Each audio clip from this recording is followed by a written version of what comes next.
Bonjour à tous, j'espère que vous allez bien. On se retrouve aujourd'hui pour une toute nouvelle vidéo. On va faire un peu des enseignements, voilà, des enseignements de l'élimination du Barça contre, vous le savez, hein, l'Atlético. Beaucoup de choses à dire, beaucoup. Donc accrochez-vous parce que je sais pas combien de temps la vidéo pourrait durer, mais c'est possible que ça soit assez long.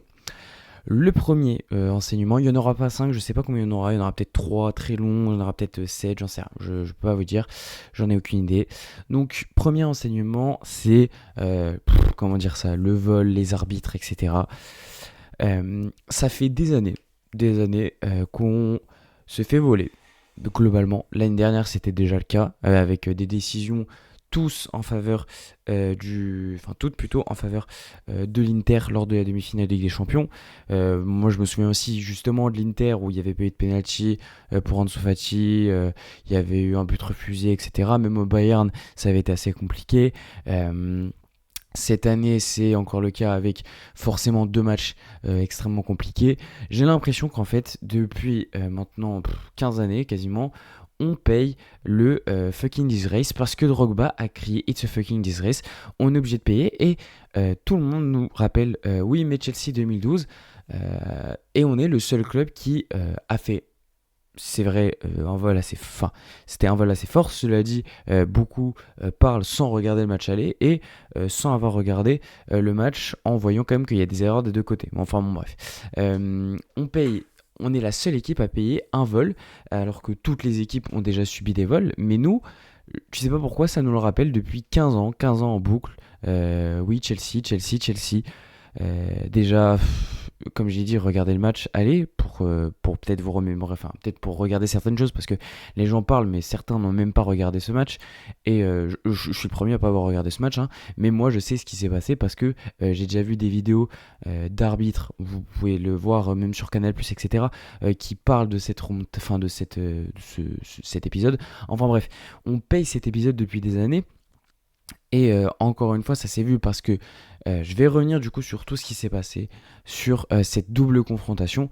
Sur la double confrontation, si on fait un résumé, au match aller, on a eu un penalty non sifflé. Le carton rouge y est, même si Simonet se branle sur nous, hein, clairement il arrête la course, il tend son pied jusqu'au bout du bout, plus il n'a pas le ballon, bon bref, mais pour moi il y a carton rouge, disons-le. On a aussi pas de carton rouge pour Pubil, pas de carton rouge pour Coquet, plein de cartons jaunes pas donnés, bref l'arbitre qui laisse jouer au maximum, nous on peut pas toucher mais il n'y a pas de problème pour l'Atlético.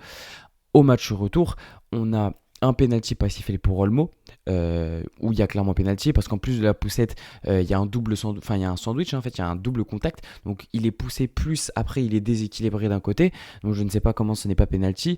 La VAR se branle sur nous, hein, d'ailleurs, aussi au final, mais bon, bref, voilà. Si on va encore plus loin, l'Atlético n'a reçu aucun carton jaune sur le match retour, c'est quand même assez fort. Je n'ai pas regardé, mais je pense que ça fait depuis 6 saisons, au minimum 36 matchs, 10 000 matchs même qui n'ont pas reçu au moins un carton rouge à chaque match, parce qu'on parle quand même de l'Atlético, et même pour une équipe ne recevoir aucun carton jaune, c'est quand même assez fort. Mais alors pour l'Atlético, j'en parle même pas. Donc déjà, ça c'est un autre truc. Et enfin, on finit par le plus obvious, c'est le carton rouge. Il n'y a jamais carton rouge pour plusieurs raisons. Pourquoi ? Parce que c'est Sorloth qui se fait tomber lui-même, il se fait un croche-patte à lui-même, c'est assez incroyable. Et Eric Garcia ne le touche même pas. C'est-à-dire, alors oui, excusez-moi, oui, il fait ça. Voilà, super, super. Grosse faute, grosse faute. Là, il a dû tomber. Hein. Bah oui, tu me dirais, il est tombé. Donc au final, oui, pourquoi pas. Mais il n'y a jamais faute. Et en plus, ce n'est pas le dernier défenseur, parce qu'il y a Koundé qui est devant, plus il n'y a pas annihilation d'action de but parce que du coup il y a Koundé, et qu'en plus Koundé revenait clairement dessus et c'est Sorloth, hein, il va à 2 à l'heure, donc voilà. Donc il n'y a jamais et en fait il n'y a aucun des trucs qui marche pour un carton rouge. Et le pire, vous savez c'est quoi? C'est que quand on regarde les angles mis à la VAR, c'était des angles à 150 mètres où on ne voyait que dalle, alors qu'on a vu plein d'angles où il y avait des choses très très intéressantes qui comme par hasard n'ont pas été mis en valeur, trop chelou. Donc franchement la VAR est catastrophique, hein, tout comme l'arbitre au final, mais les deux ont participé, les deux c'est bien, ont été réguliers sur le fait de nous niquer, ça il n'y a pas de souci sur ce côté là. Au moins on n'a pas été, je veux dire, la VAR qui fait des trucs bien, l'arbitre qui fait n'importe quoi. Non, non, pour le coup, on a eu les deux qui font de la merde, c'est nickel. Et enfin, le dernier truc, là où je vais défendre l'arbitre, parce que bon, après, sinon, on va me traiter de mec qui ne sait pas être impartial, c'est du côté de Fermin. Où Fermin, vous savez, est en sang parce que il y a le gardien qui lui arrache le nez, et il n'y a jamais rouge, et il n'y a jamais faute. Pourquoi ? Parce que c'est Fermin qui lui tombe dessus. Le gardien ne peut pas disparaître. Factuellement, le gardien lui fait juste son arrêt. Il a fait son arrêt. Enfin, non, il a même pas fait, je sais pas. Bon, bref, il sort pour faire l'arrêt. Fermin lui tombe dessus. Le gardien ne peut pas arrêter. Enfin, il ne peut rien faire. Donc, pour moi, il n'y a jamais faute sur ça. On ne peut pas se plaindre sur ça. Ça, pour moi, c'est de la merde. C'est de la merde. Mais sinon, pour le reste, l'arbitrage a été catastrophique. Et ça fait depuis des années, que ce soit en Ligue des Champions, en Liga, bref, partout. Donc, oui, on peut se plaindre de beaucoup de choses. Oui, tout le monde se fait voler, mais nous, particulièrement chaque année, on se fait défoncer. Donc, c'était la première chose. Je suis revenu, voilà. Cette vidéo, elle est aussi là pour faire un petit débrief parce que j'ai pas fait de débrief. En fait, je voulais faire la vidéo débrief après, mais j'ai pas eu le temps. Du coup, je me suis dit j'allais faire un demi truc, je sais pas quoi. Bref, le deuxième enseignement, c'est les cartons rouges. On est l'équipe qui a pris le plus de cartons rouges depuis notre victoire en LDC en 2015. On est à 14 cartons rouges, soit plus de 1 carton rouge par an, en sachant que sur les 2 dernières années, on en est à 5. On a le carton rouge de Eric Garcia, bien provoqué par Ter Stegen contre Monaco lors de la première journée de phase de Ligue. On a le carton rouge de Kobarsi face à Benfica au match aller de 8ème de finale l'année dernière. On a cette année le carton rouge d'Araujo contre Chelsea et les 2 cartons rouges du coup contre Atletico. Ça fait 5, GG à tous. C'est n'importe quoi. En fait, c'est n'importe quoi. Et il y a 2 choses, je pense, qui sont présentes. La première, c'est je pense que les arbitres ont pris l'habitude de nous donner des cartons rouges et que du coup, dès qu'il y a une petite faute, on va sortir carton rouge, ça va pas faire polémique, il n'y a pas de souci. Ça, je le dis surtout pour le carton rouge face à Sorloth. Je pense sincèrement qu'il y a des arbitres qui se disent, vu qu'ils ont l'habitude, il n'y a pas de souci, on va leur en mettre. Ce n'est pas une traîne, ce n'est pas marrant, personne ne rigole, vous niquez des matchs en fait en faisant ça. Donc voilà, je ne vais pas dire qu'il y avait carton rouge contre Kobarsi, il y avait carton rouge contre Eric Garcia, il y avait carton rouge à chaque fois. Mais moi je me dis que les arbitres, à un moment, ils instaurent ce fait-là. Donc au bout d'un moment, il faudrait faire quelque chose parce que contre Sorloth, pour le coup, je pense que l'arbitre se dit premier degré, il n'y a pas de souci, je leur mets, de toute façon ils ont l'habitude. Je ne vois pas d'autre explication, hormis le fait qu'il avait clairement la maillot de l'Atlético de Madrid ou du Real, on ne sait pas. Clément Turpin il se branle sur nous. Mais enfin bon, bref. Voilà, je pense qu'il y a ça. Et je pense qu'on devrait arrêter de faire n'importe quoi. En fait, tout simplement, on ne peut pas en boucle, et je dis bien en boucle, se prendre des cartons rouges. Parce que sur les 14 cartons rouges, on doit en avoir, alors je ne m'en souviens pas de tous, mais sur les 5 que je vous ai cités, là, les derniers sur les 2 dernières années, il y en a 4 qui sont mérités, il y en a 4 qui sont présents, il y en a 4 qui sont là. Je rajoute celui d'Araujo, il est aussi présent, ça fait du coup 5 sur 6. On ne peut pas prendre chaque année en phase éliminatoire de Ligue des Champions des cartons rouges. C'est impossible, ça n'existe pas dans aucun monde. Pourquoi ? Parce que déjà c'est un truc mental. Au-delà du fait qu'on l'instaure à l'arbitre, on l'instaure aussi à nous. Ce n'est pas possible. En fait, mais vraiment laisser le joueur y aller. Il n'y a pas de souci. Les gens, tu fais ce genre de faute, tu les fais si c'est à la 90e minute que tu gagnes et que c'est le match retour. Pas l'inverse, pas autrement. Ou alors à la limite le match aller, Bélec, pourquoi pas. Mais si tu es au match aller d'un match ou même au match retour et que peu importe si tu gagnes, si tu es à la 30e minute, tu ne fais pas cette faute parce que le match il est fini après. On n'a pas l'ADN on n'est pas le Real, on n'a pas l'ADN pour tanker pendant 90 minutes. Donc on ne prend pas de carton rouge, on laisse le joueur aller. C'est ça, moi j'aimerais qu'on arrête de faire des cartons rouges, enfin de faire des fautes, je vais pas dire bête, mais de se dire que là, si on prend le but, c'est fini. Ce n'est pas fini face au PSG. Ce n'était pas fini face au PSG. On était toujours devant de 2 buts. Et même si Barcola l'aurait mis, il aurait même pas cadré. Je vous le dis, il aurait même pas cadré. On avait encore un but d'avance face à l'Atlético. Il met le but, mais rien à foutre. On aurait gagné. On aurait passé les quarts de finale. Face à Monaco, je suis sûr qu'on aurait gagné. Face à Chelsea, je suis sûr aussi qu'on aurait gagné. Donc et même si on gagne pas, peu importe. Mais en fait, en faisant ce carton rouge, tu niques ton match. Tu niques ton match parce que tu as déjà perdu. Et ça, c'est pas possible. On ne peut pas faire en boucle des cartons rouges. C'est impossible. Et c'est clairement un truc qu'on doit apprendre. Je sais pas, Flick doit faire un cours. Si ce n'est pas 90 minutes, vous ne faites pas faute. sur ce genre de choses. C'est aussi simple que ça. Tu laisses le défenseur, il n'y a pas de souci. Laisse-le. Au pire, tu lui mets la pression. Voilà, tu restes à côté de lui. Tu essayes de faire du épaule contre épaule. Mais tu ne fais pas faute. Tu n'arrives pas comme Araro. Tu prends le joueur, tu le fous par terre. Ce n'est pas du judo. C'est du foot. Ça ne marchera pas. Donc, on arrête. C'est aussi simple que ça. Voilà. Ça, c'est le premier renseignement. Parce que oui, on peut taper sur des arbitres autant qu'on veut. Si on arrive et que tu fais une prise de judo à la Araro, oui, il y a rouge, bien évidemment. C'est logique. Et c'est totalement normal.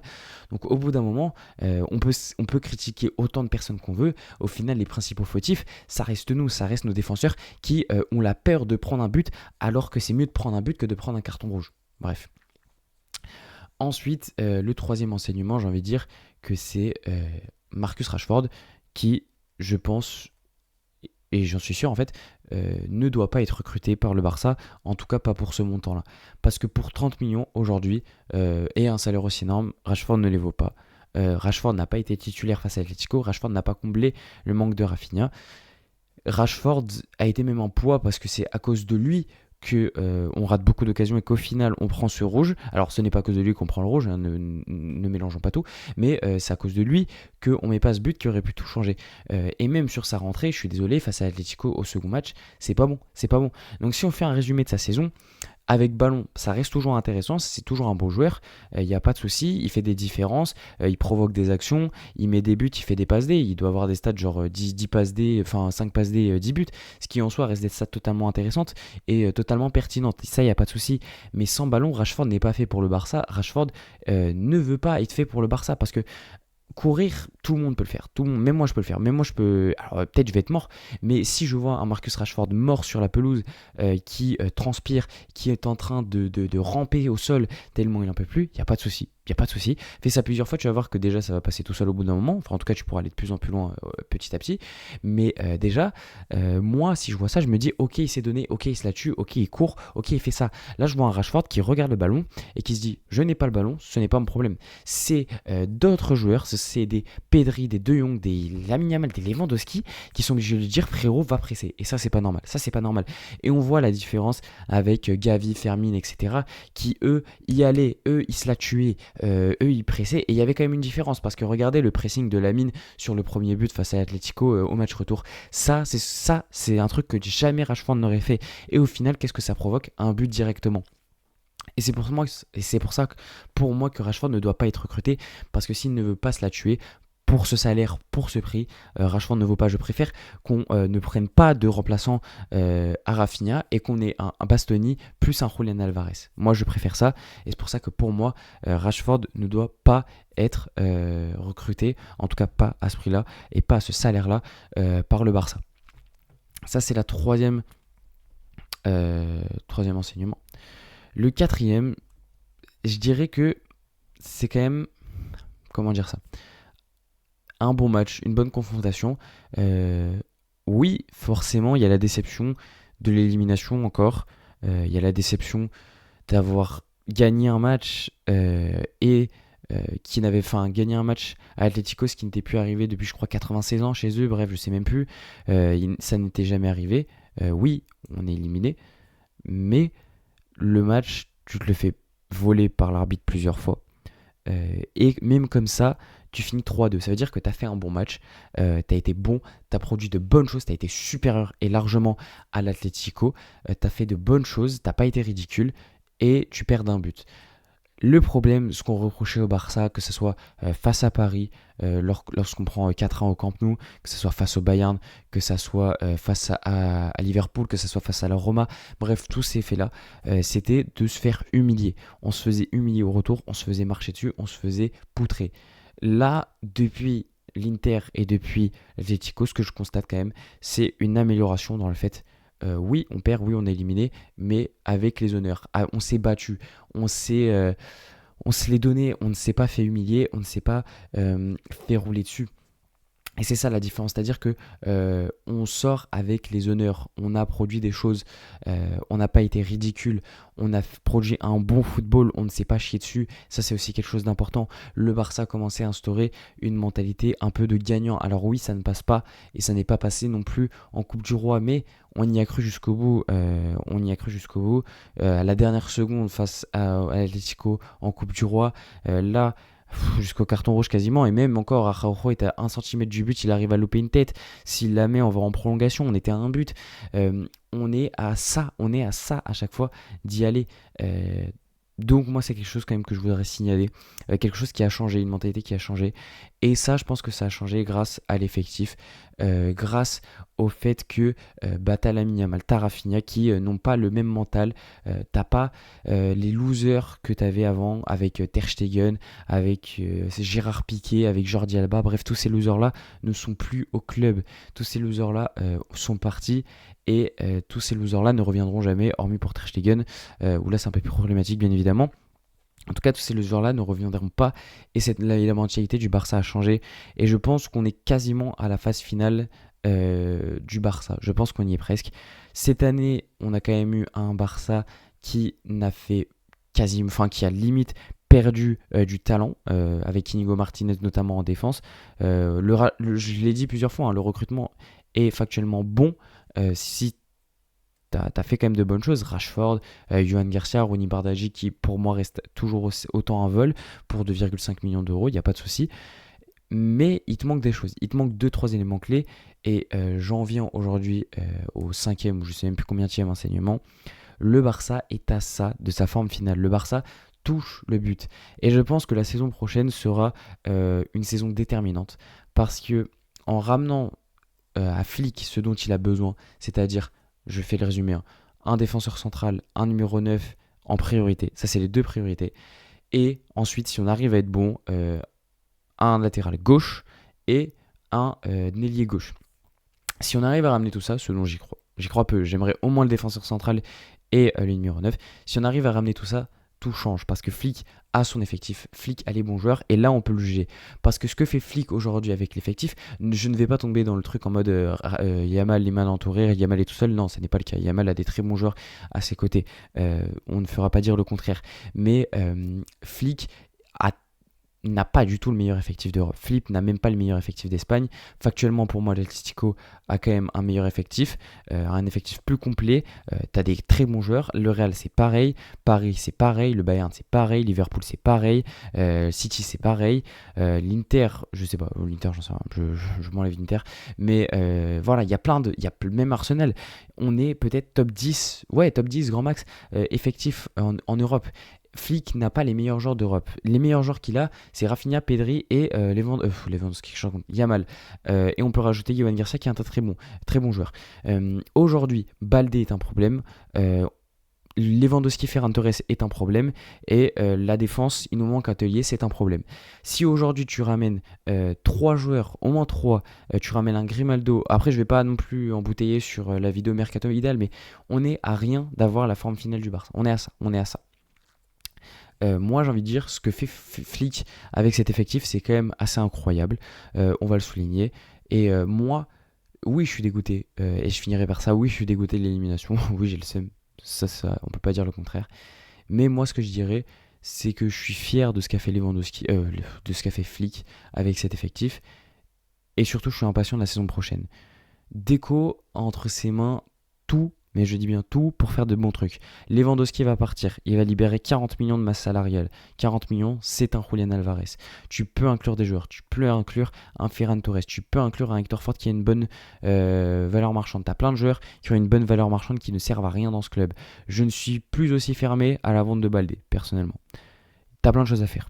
Donc, je finirai en disant que le meilleur nous attend, que peut-être pas que c'est l'année prochaine qu'on gagnera la Ligue des Champions, peut-être pas, peut-être que si, mais en tout cas, on est à ça d'avoir un Barça intéressant où on peut se dire, si là on ne gagne pas, le problème il est autre part.